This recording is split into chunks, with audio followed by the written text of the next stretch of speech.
Je suis Nathalie Mougel et je suis prof et coach. Et si tu es lycéen, je t'aide ici et sur Instagram à mieux vivre et à mieux réussir tes années lycée. On est parti!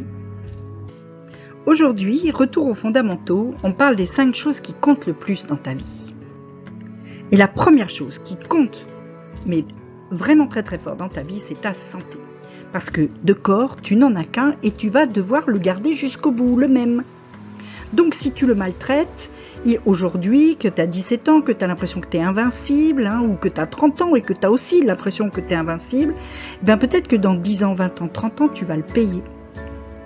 Ce serait dommage. Et pour ça, il faut prendre soin de ton corps et il faut aussi prendre soin de ton esprit parce que la santé mentale et la santé physique sont indissociables. Pour ça, il n'y a pas 36 solutions. La meilleure solution, c'est de dormir, manger et bouger le plus sainement possible. Alors, tu n'es pas obligé non plus de devenir moine, mais par contre, il faut quand même que la majorité du temps, tu fasses attention à bien dormir, bien manger, bien bouger. Mais c'est important aussi de prendre du temps pour toi, de faire les choses que tu aimes, parce que ça, c'est ta santé mentale et que c'est ton esprit qui guide ton corps plus que l'inverse. Donc, fais-y attention. Si tu es intéressé par cette question de l'équilibre et du corps et de l'esprit, eh bien, il y a et il y aura encore très bientôt d'autres vidéos là-dessus sur cette chaîne. Deuxième chose, des buts. Les buts, les objectifs, les aspirations, les rêves, quel que soit le nom que tu leur donnes, c'est ce qui donne un sens à ta vie. Ce sont les choses que tu voudrais vraiment qu'elles t'arrivent, que tu voudrais arriver à faire vraiment très très fort, qui sont pour toi les moments essentiels de ce que doit être ta vie. Et c'est super important d'avoir une vie qui a du sens, parce que si tu as une vie qui n'a pas de sens, ben finalement tu es juste une coquille de noix balancée par les vagues, et les vagues t'emmènent où elles ont envie et c'est pas toi qui décides. Alors que si tu as vraiment un but, un objectif, un endroit où tu veux aller dans ta vie, un endroit, pas forcément un lieu, mais quelque chose que tu veux vraiment réaliser, c'est ça qui va te donner vraiment la force de te lever le matin, par exemple, ne serait-ce que ça. Troisième chose importante, ta famille et tes amis. Si tu as beaucoup d'objectifs et que tu as aussi beaucoup d'ambition, tu peux être quelqu'un de très occupé. Et à juste titre, tu as le droit. Mais par contre, il faut éviter d'oublier les personnes qui comptent le plus pour toi. Les gens qui sont importants pour ton équilibre, les gens qui sont là pour te soutenir quand tu as un projet, les gens qui sont là pour t'écouter quand tu vas pas bien, que ce soit tes parents, tes frères et sœurs, ton cousin, ton meilleur ami, ta meilleure amie, etc. Ces gens-là, il faut pas les oublier parce que ces gens-là font partie de ton équilibre, parce que un jour ou l'autre, tu vas avoir besoin d'eux et que tu seras très content qu'ils soient là.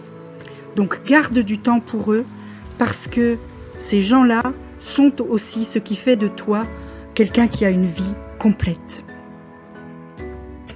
Quatrième chose à faire attention, le temps.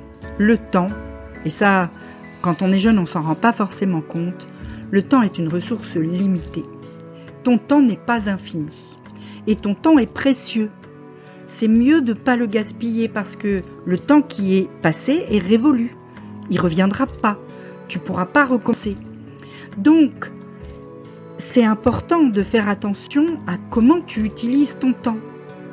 Si tu fais que travailler, certes, tu vas peut-être arriver à ton objectif, mais en même temps, tu n'auras pas de joie, tu n'auras pas de gaieté, tu n'auras pas de plaisir, et donc finalement ta vie va être insipide.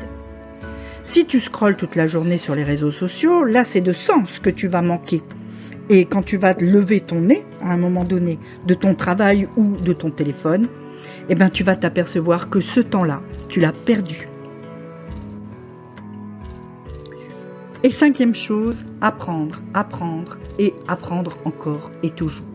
Lis sur tout un tas de domaines, même des choses que tu connais pas, surtout des choses que tu connais pas.